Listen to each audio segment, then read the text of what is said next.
মাটির তল থেকে জীবিত হয়ে দাঁড়াবে সমস্ত মানুষ হাসরের মাঠে। সেই হাসরের মাঠ সম্পর্কে হাদিস শরীফে রাসূল বলেন, 5টা প্রশ্নের জবাব না দেওয়া পর্যন্ত একটা মানুষকেও ছেড়ে দেওয়া হবে না। প্রতিটি মানুষকেই হাসরের মাঠে 5 প্রশ্নের জবাব দিতে হবে। কত প্রশ্নের? 5 প্রশ্নের। সত্যের পথ অবলম্বন করুন। KH Islamic media. একদিন এমন আসবে যেই দিন দুনিয়াতে একটা মানুষও আল্লাহকে ডাকবে না। হাদিস শরীফে রাসূল করিম সাল্লাল্লাহু আলাইহি ওয়াসাল্লাম বলেন, যতদিন পর্যন্ত দুনিয়াতে একটা মানুষও আল্লাহকে ডাকবে ততদিন পর্যন্ত দুনিয়া কিয়ামত হবে না। যেদিন একটা মানুষও আল্লাহকে ডাকার মতো থাকবে না, আল্লাহ তখন দুনিয়া রাখবেন না, দুনিয়া ধ্বংস করে দেবেন, তখন ওই কিয়ামত হবে। বলেন, আল্লাহ ডাকনেওয়ালা থাকলে দুনিয়া কিয়ামত হবে না? না থাকলে? হ্যাঁ, আল্লাহরে ডাকার মতো একটা মানুষও যখন থাকবে না, তখন দুনিয়া ধ্বংস হয়ে যাবে, দুনিয়া কিয়ামত হয়ে যাবে। মাটির তল থেকে জীবিত হয়ে দাঁড়াবে সমস্ত মানুষ হাসরের মাঠে।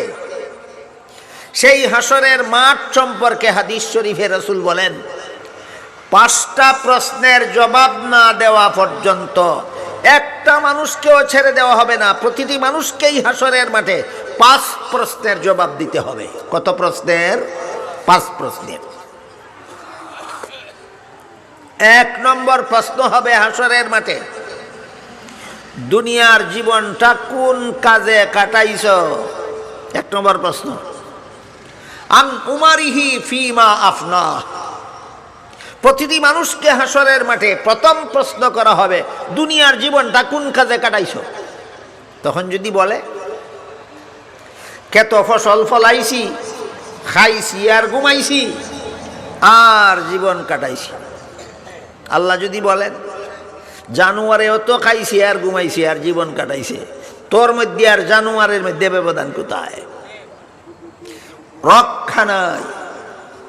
জানুয়ারেও খায়, আমিও খাই, জানুয়ারও ঘুমায়, আমিও ঘুমাই, জানুয়ারও পেশাব পায়খানা করে, আমিও পেশাব পায়খানা করি, জানুয়ারও বাচ্চা জন্ম দেয়, আমিও বাচ্চা জন্ম দেই, জানুয়ারেরও নামাজ বন্দেগি নাই, আমারও নামাজ বন্দেগি নাই। যদি অবস্থা এমন হয়, তাইলে বলেন, আমার মধ্যে আর জানুয়ারের মধ্যে বেশ কম থাকে না। আল্লাহ বলেন, জানুয়ারের মতো জীবন যাপনের জন্য তোমাদেরকে মানুষ বানাইছি না, ইবাদত বন্দেগী করে জীবন যাপনের জন্য তোমাদেরকে মানুষ বানাইছি। এই জন্য হাসরের মাঠে সর্বপ্রথম জিজ্ঞাসা করব, জীবনটা কোন কাজে কাটাইছো? 2 নম্বর প্রশ্ন হবে, যৌবনকালে কি করেছো? 1 নম্বর প্রশ্ন হবে, সারাটা জীবন কোন কাজে কাটাইছো? 2 নম্বর প্রশ্ন হবে, যৌবনকালে কি করেছো? কারণ মানুষের যৌবনকালে যদি ঠিক মতো ইবাদত বন্দেগী করে থাকে, বৃদ্ধ হইয়া সারলে পরে অসুখ বেসুখের কারণে যদি ইবাদত বন্দেগীতে ব্যাঘাত হয়, তবু আল্লাহ সওয়াব কম দিবেন না। যৌবনকালে যে পরিমাণ ইবাদত করত, মরণ পর্যন্ত সেই পরিমাণ ইবাদতের সওয়াব দিতে থাকবেন।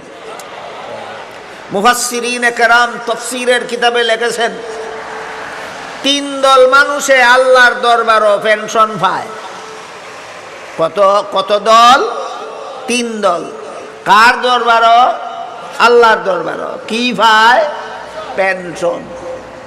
3 দলের 1 দল ওই সমস্ত মানুষ যারা যৌবনকালে আল্লাহর ইবাদতটা ঠিক মতো করছে।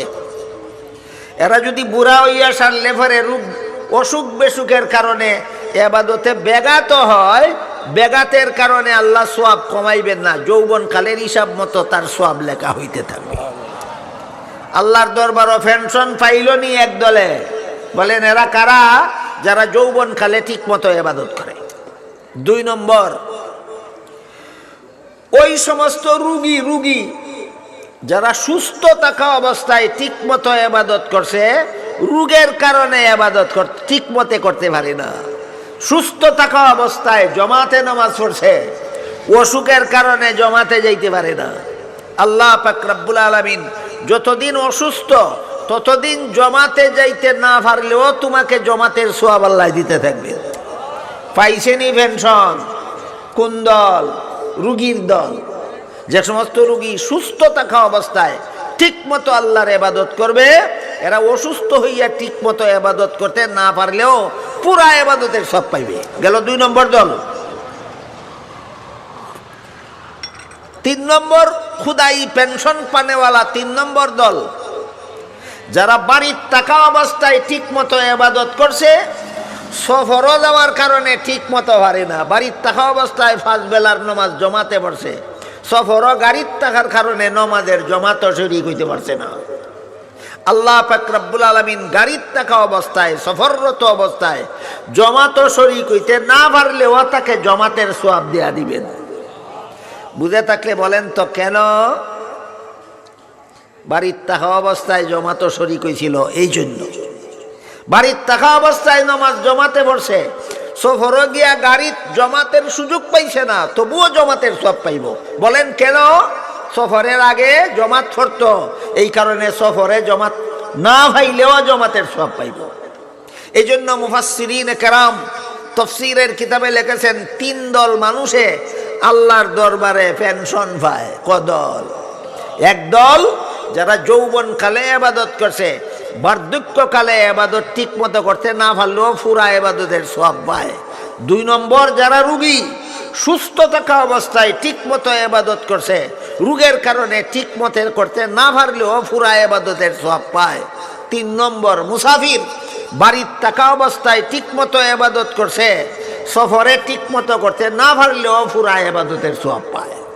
এই জন্য হাদিস শরীফে রাসূল বলেন, হাসরের মাঠে 1 নম্বর প্রশ্ন হবে, দুনিয়ার জীবন কোন কাজে কাটাইছো? 2 নম্বর প্রশ্ন হবে, যৌবনকালে কি করছো? মনে আছে কথা? 2 নম্বর প্রশ্ন কি হবে? যৌবনকালে কি করছো? এক কিতাবে দেখছি একটা কাহিনী লেখছে, বড় মজার। কেমন কাহিনী? এক ব্যক্তি বুড়া হইতে হইতে গুজা হইয়া গেছে, হয় না? বুড়া হইতে হইতে বেশি বুড়া হইলে গুজা হইয়া গেছে। লাঠি বট দিয়া নইয়া নইয়া হাঁটে, সোজা হইয়া হাঁটতে পারে না। এই লোকটা লাঠি বট দিয়া বাড়ির সামনে পুকুরের পাড়ে দিয়া নইয়া নইয়া যাইতাছে। তার জোয়ান নাতিয়ে ভাইয়া দাদারে উপহাস কইরা, মস্কারি কইরা, ফুটকারি কইরা কয়, এই পথের মাঝে আমার একটা জিনিস হারাইছি, এটা তো কাই নাচতে দিঘা কিতা হারাইছ? কয় আমার যৌবনটা এই ফতিদা আইয়া যাইয়া হারাইছি। কিতা হারাইছে? যৌবন। নাচতে কয়, এই জিনিস হারাইলে কি আর তুকাইয়া পাওয়া যায়? দাদায় কয়, পাওয়া যায় না যে আমি জানি, তারপরও তুকাই, যে হারাইছে না এ যেন সাবধান হইয়া যায়। কিতাব লেখছে কাহিনী এমনই না, কিছু শিক্ষা দেওয়ার জন্য। কাজেই যুবক ভাইয়েরা আমার, তোমার যৌবনটা এখনো হারাইছো না। এই সম্পদ হারাইয়া গেলে আর কোনোদিন ফেরত পাওয়া যাবে না। কাজেই যৌবনকালে যদি ঠিক মতো ইবাদত করো, বুড়া হওয়ার কারণে, অসুস্থ হওয়ার কারণে জমাতো যাইতে না পারলেও আল্লাহ তোমারে জমাতের সওয়াব দিয়া দিবেন। এই জন্য রাসূল বলেন, হাসরের মাঠে 2 নম্বর প্রশ্ন হবে, যৌবনকালে কি করছো? ক নম্বর গেল? 2 নম্বর। রাসূল বলেন, হাসরের মাঠে 3 নম্বর প্রশ্ন হবে, দুনিয়ার জীবনে যত মাল কামাই করছো, হালাল না হারাম? বলেন তো, আমাদের সমাজে কোনো মুসলমান হারাম উপায়ে মাল কামাই করেনি? করে না? কোনো মুসলমানে চুরি করে না? হালাল না হারাম? কোনো মুসলমানে ডাকাতি করে না? হালাল না হারাম? কোনো মুসলমানে জুরে অপরের জমি দখল করে না? হালাল না হারাম? কোনো মুসলমানে সুদ খায় না? হালাল না হারাম? কোনো মুসলমানে ঘুষ খায় না? হালাল না হারাম? চুরি করা হারাম, চুরি কইরা মাল কামাই করা হারাম, ডাকাতি কইরা মাল কামাই করা হারাম, অপরের সম্পদ জুরে দখল করা হারাম, সুদ খাওয়া হারাম, ঘুষ খাওয়া হারাম। হারাম উপায়ে মাল কামাই করলে হাসরের মাঠে 3 নম্বর প্রশ্নে ধরা পড়তে হবে। বুঝে থাকতে বলেন, হারাম উপায়ে মাল কামাই করলে হাসরের মাঠে কত নম্বর প্রশ্নে ধরা খাইবে? 3 নম্বর প্রশ্নে ধরা খাইবে। 3 নম্বর প্রশ্নটা কি? তুমি দুনিয়ার জীবনে যত মাল কামাই করছো হালাল না হারাম? হারাম উপায়ে মাল কামাই করে ব্যবসায়ীরাও, একদল ব্যবসায়ীরাও। হারাম উপায়ে মাল কামাই করে একদল গৃহস্থেরাও। হারাম উপায়ে মাল কামাই করে একদল চাকরিজীবীরাও। গৃহস্থেরা কেমনে হালাল উপায়ে মাল কামাই করে? খেতে হাল চাষ করার সময়, আল বাওয়ার সময় আইলের কিনারিটা যখন লাঙ্গল লইয়া যায়, গরুরে টানে আর হে কুঠির ধরে, একটু কাইট কইরা ধরলে ওই লাঙ্গলে আইলের গুড়ি খুদ্যা লইয়াই হয়। এরপরে আইলের উপর বাজু আপনি আপনি ওই ভাঙ্গিয়া পড়ে। আইলের উপরটা নিজে ভাঙছে না আইলের নিচ কুদ্যা নিছে? লাঙ্গলের কুঠি ব্যাঘা কইরা ধরলে ওই লাঙ্গলের ফালে আইলের নিচের মাটি কুদ্যা লইয়াই হয়। এরপরে এই আইলার তাকে না ভাঙ্গিয়া পড়ে, তে কেত সাইর আঙ্গুল বাড়ে। ইটা করেনি কেউ? করে। হাদিস শরীফে আল্লাহ রসুল বলেন, এইভাবে যারা বাটপারি কইরা নিজের ক্ষেত 2 আঙ্গুল বাড়ায়, হাসরের মাঠে সারা দুনিয়ার 7 জমিন তার মাথায় উঠাইয়া ছেড়ে দেওয়া হবে। 4 আঙ্গুল নিচে খেরে আস্থাটা নেই। আস্থা একটা ক্ষেত আপনার আর কেউ মাথার ছাইড়া দিলে কেমন মজা লাগবে? আস্থা ক্ষেত না, আস্থা দুনিয়ার মাটি তার মাথার ছেড়ে দেওয়া হবে হাসরের মাঠে। বলেন, হারাম উপায়ে গৃহস্থী করার শাস্তি আসেনি হাসরের মাঠে? হারাম উপায়ে গৃহস্থী করার শাস্তি আছে হাসরের মাঠে। হারাম উপায়ে ব্যবসা, হারাম উপায়ে ব্যবসার যত পদ্ধতি আছে এর মধ্যে একটা পদ্ধতি হলো ওজনে কম দেওয়া। এমনভাবে ডান্ডি ধরে দেখতে দেখা যায় ডান্ডি সুজা, কিন্তু ঠিক মতে ধরলে ডান্ডি সুজা থাকতো না, বেঁকা হয়ে যায়। এই সমস্ত ব্যবসায়ীদের উপার্জন হারাম। বলেন, হাসরের মাঠে কত নম্বর প্রশ্নে ধরা পড়বে? 3 নম্বর প্রশ্নে ধরা পড়বে। এক হাদিসে আল্লাহ রসুল বলেন, আত-তুজ্জারু ফুজ্জারুন ইয়াউমাল কিয়ামা, যে অসৎ ব্যবসায়ীরা কিয়ামতের মাঠে পাপিষ্ঠদের সাথে হাসর হবে। অসৎ ব্যবসায়ীদের হাসর হবে কিয়ামতের মাঠে কাদের সাথে? পাপিষ্ঠদের সাথে। এবার হারাম উপায়ে চাকরি। হারাম উপায়ে চাকরি কেমন? 8 ঘন্টা ডিউটি, 20,000 টাকা মাসে বেতন। বলেন, ডেলি কত ঘন্টা ডিউটি? 8 ঘন্টা। 8 ঘন্টা ডিউটি করে না, 1 ঘন্টা পরে ডিউটি যায়, 1 ঘন্টা আগে ডিউটি সাইরা বাড়ি যায়, বেতন 20,000 টাকা পুরা ওই দেয়। বলেন, ডিউটি পুরা কইরা বেতন নেয় না ডিউটি চুরি কইরা বেতন নেয়? এই চাকরিজীবীর বেতন হারাম। কিয়ামতের মাঠে 3 নম্বর প্রশ্নে ধরা খাইবে। এইভাবে যারা সুদ খায়, যারা ঘুষ খায়, সুদ ঘুষ খায় না, সুদ দেয় না, ঘুষ দেয় না, এমন মুসলমান কমই আছে বর্তমান সমাজে। কমই আছে যে এরা সুদ খায়ও না, দেয়ও না, ঘুষ খায়ও না, ঘুষ দেয়ও না, এমন মুসলমান খুব কমই আছে। যারা সুদ খায় এদের উপার্জন হারাম। 3 নম্বর প্রশ্নে ধরা খাইব হাসরের মাঠে। যারা ঘুষ খায় এদের উপার্জন হারাম।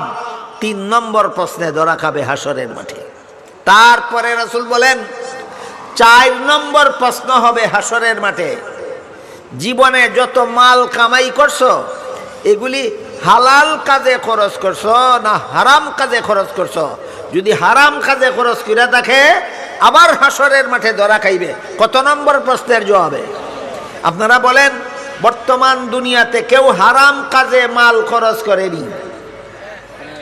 বুঝে যদি না আসে তাহলে শুনেন, আপনাদের জানা মতে ইসলামের বিধানে গান শোনা হালাল না হারাম? বাজনা শোনা হালাল না হারাম? বলেন, গান শোনার কাজে কোনো মুসলমানে পয়সা খরচ করেনি, বাজনা শোনার কাজে কোনো মুসলমান মাল খরচ করেনি। হাসরের মাঠে 4 নম্বর প্রশ্নে ধরা খাইতে হবে। আর হাদিস শরীফে আল্লাহ রসুল বলেন, হাসরের মাঠে যদি আল্লাহ কোনো গুনাহগারকে জিজ্ঞাসা করে বসেন, এই সমস্ত গুনাহ তুমি কেন করছিলে? রাসূল বলেন তাহলে তার জাহান্নামে যাওয়া ছাড়া রক্ষা নাই। হাসরের মাঠে যদি আল্লাহ জিজ্ঞাসা করে বসেন হারাম উপায়ে গৃহস্থী করছিলা কেন, হাসরের মাঠে যদি আল্লাহ জিজ্ঞাসা করে বসেন হারাম উপায়ে ব্যবসা করছিলা কেন, হাসরের মাঠে যদি আল্লাহ জিজ্ঞাসা করে বসেন হারাম উপায়ে চাকরি করছিলা কেন, হাসরের মাঠে যদি আল্লাহ জিজ্ঞাসা করে বসেন সুদ খাইছিলা কেন, হাসরের মাঠে যদি আল্লাহ জিজ্ঞাসা করেন ঘুষ খাইছিলা কেন, হাসরের মাঠে যদি আল্লাহ জিজ্ঞাসা করে বসেন মাফে কম দিসলা কেন, আল্লাহর রাসূল বলেন জাহান্নামে যাওয়া ছাড়া রক্ষা নাই। সুতরাং জাহান্নাম থেকে বাঁচতে হইলে দুনিয়ার জীবনে মাল উপার্জন করতে হবে, হারাম উপায়ে খরচও করতে হবে, হালাল উপায়ে উপার্জন করতে হবে, হালাল কাজে খরচও করতে হবে। 5 নম্বর প্রশ্ন হবে, এই হালাল হারামের কথা দুনিয়াতে যে পরিমাণ বুঝছো, যে পরিমাণ জানছো, এর মধ্যে কি পরিমাণ আমল করছো, আমল কি পরিমাণ করছো। ওয়াজ আসলে, ওয়াজ তাফসীর মাহফিলে আসলে হালাল হারাম জানা যায়, বোঝা যায়, কিন্তু বাড়িতে গিয়া আমল মান্না চলার পরিবেশ না থাকলে মান্না চলা যায় না। যেমন ধরেন এক ব্যক্তি তাফসীর সম্মেলনে আসলো, বসলো, রাত্রে 12টা 1টা পর্যন্ত বসলো, শূন্য গেল, নমাজ না পড়লে জাহান্নামে যাইতে হবে, নমাজ না পড়লে জাহান্নামে যাইতে হবে, নমাজ না পড়লে জাহান্নামে যাইতে হবে। বাড়িতে তার বাপ হবে নমাজি, মা হবে নমাজি, ভাই হবে নমাজি, বইন হবে নমাজি, ভাইয়ের বউ হবে নমাজি, বইনের জামাই হবে নমাজি। বলেন তার গড় নমাজের পরিবেশ আছে? পরিবেশ নাই। এখানে আইয়া যে ওয়াজ শূন্য গেছিল, গড় গিয়া ই ওয়াজ কামও লাগে না। এটার উদাহরণ হইল শীতের দিন কুয়া পরে রাত, কুয়াশা পরে, কুয়াশা সারা রাইতে কুয়াশা পইরা কলা ফাতা কাটল ফাতা বিজেনি, কতক্ষণে বিজলো? সারা রাইতে। সকালে রোদ উঠলে পরে যখন রোদ লাগে, এই বিজা ভাতা শুকাইতে সারা দিন লাগে না 5 মিনিটে শুকায়? সারাদিনের কুয়া ভরা বিজা ভাতা রোদ লাগলে 5 মিনিটে শুকাইয়া যায়। ঠিক তেমনি ভাবে সারা রাইতের শোনা ওয়াজ গড় গিয়া 5 মিনিটে শেষ। তাহলে বুঝেন, বলেন ওয়াজ শুনলেই আমল সংশোধন হয় না আমলের পরিবেশে যাইতে হয়? হ্যাঁ, যতক্ষণ পর্যন্ত আমলের পরিবেশে যাবেন না ততক্ষণ পর্যন্ত শুধু তাফসীর শুনলেই জাহান্নাম থেকে বাঁচার পথে চলতে পারবেন না। আজকাল ঘরে ঘরে গান বাজনার মেশিন ফিট করা আছে, টেলিভিশন। এটাও আসিল বেশ কিছু আগেই। বর্তমানে আর ঘরের কোনাত গান বাজনার মেশিন ফিট করার লাগে না, এখন যার যার পকেটে ওই ফিট করা আছে, আসেনি? যার যার পকেটেই ফিট করা আছে। এই পকেটের ফিট করা মেশিনের মধ্যে অনেকগুলি হারাম এটার মধ্যে সেটিং করা, যে সময় মনে চাই এই সময় খুললেই হারাম দেখতে থাকে, হারাম শুনতে থাকে। বলেন সিনেমা ঘরের কোনাত না সিনেমা যার যার পকেট? সিনেমা যার যার পকেট। এই হারাম ছাড়তেও পারবে না, জাহান্নাম থেকেও বাঁচতেও পারবে না যতক্ষণ পর্যন্ত হালাল পথে যারা জীবন যাপন করে তাদের পরিবেশ অবলম্বন না করবে। এই জন্য আল্লাহ পাক রব্বুল আলামিন পবিত্র কোরআনে বলেন, ইয়া আইয়ুহাল্লাযীনা আমানুত্তাকুল্লাহ ওয়া কুনু মা'আস সাদিকিন। হে ঈমানদারগণ, আল্লাহর ভয়ে গুনাহ ছেড়ে দাও। আল্লাহর ভয়ে গুনাহ ছেড়ে দাও শুনলেই তোমার গুনাহ ছেড়ে দেওয়া হবে না। যারা গুনাহমুক্ত জীবন যাপন করে এদের সাথে উঠা বসা করো, এদের সাথে চলাফেরা করো, এদের সাথে সমাজ করো, এদের সাথে আত্মীয়তা করো, এদের সাথে বন্ধুত্ব করো। তখন তোমার নেককার বন্ধু তোমাকে নেককার বানাইয়াই ছাড়বে। তখন তুমি হাসরের মাঠে 5 নম্বর প্রশ্নের জবাবে খালাস পাইবে।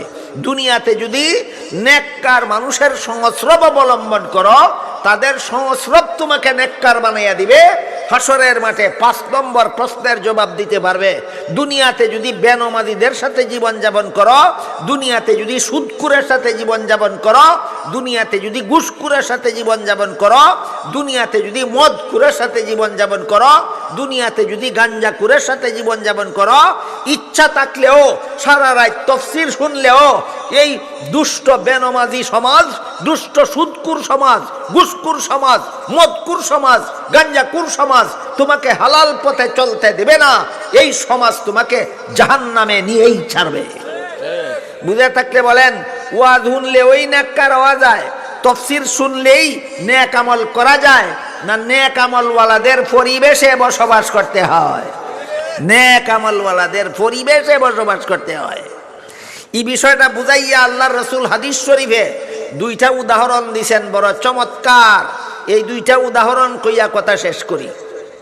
আল্লাহ রাসূল বলেন, তুমি যদি কামারের দোকান, তুমি যদি আতরের দোকানে যাও, গিয়া যদি শুধু চুপচাপ বসে থাকো, পয়সা খরচ করে যদি আতর নাও কিনো, আর দোকানদারেও কিছু আতর মাগনা তোমার নাক লাগাইয়া নাও দেয়, তুমিও পয়সা খরচ করে কিনো না, আর হেও মাগনা কিছু আতর তোমার নাক লাগাইয়া দেয় না, এমনি শুধু বসে থাকো, তবুও আল্লাহ রাসূল বলেন, তবুও বাতাসে দোকানদারের শিশির আতরের সুগন্ধ তোমার নাক লাগাইয়া দিব। বলেন, সুগন্ধ কেমনে ভাইলো? কিনিয়া না দোকানদারে লাগাইয়া দেওয়ার কারণে, না পরিবেশে থাকার কারণে? যেভাবে আতরের দোকানের পরিবেশে বসলে আতরের সুগন্ধ তোমার নাকে লাগাইয়াই দিব, ঠিক তেমনি ভাবে দুনিয়াতে যদি নেককারদের পরিবেশে বসবাস করো, এই সমস্ত নেককারেরা পরকালে তোমাকে জান্নাতে পৌঁছাইয়াই দিব। পক্ষান্তরে রাসূল করিম সাল্লাল্লাহু আলাইহি ওয়াসাল্লাম বলেন, তুমি যদি আতরের দোকানও না গিয়া কামারের দোকানও যাও। এখন কার দোকান? কামারের দোকান। রাসূল বলেন, তুমি যদি কামারে যে চুলার মধ্যে লোহা ফুরে, এই লোহা ফুরনের মধ্যে যদি সুঙ্গা তলইয়া নাও ফুয়াও, কামারে ফুরা লোহা যে আত্রুই দিয়া ফিটায়, তুমি যদি লোহা ফিটানিতে শরিক নাও হও, তুমি যদি শুধু চুপচাপ বসে থাকো, তবুও এই কামারের দোকানের চুলার লোহা ফুরা দুর্গন্ধ, লোহা ফুরা দুমার দুর্গন্ধ বাতাসে তোমার নাক লাগাইয়াই দিব।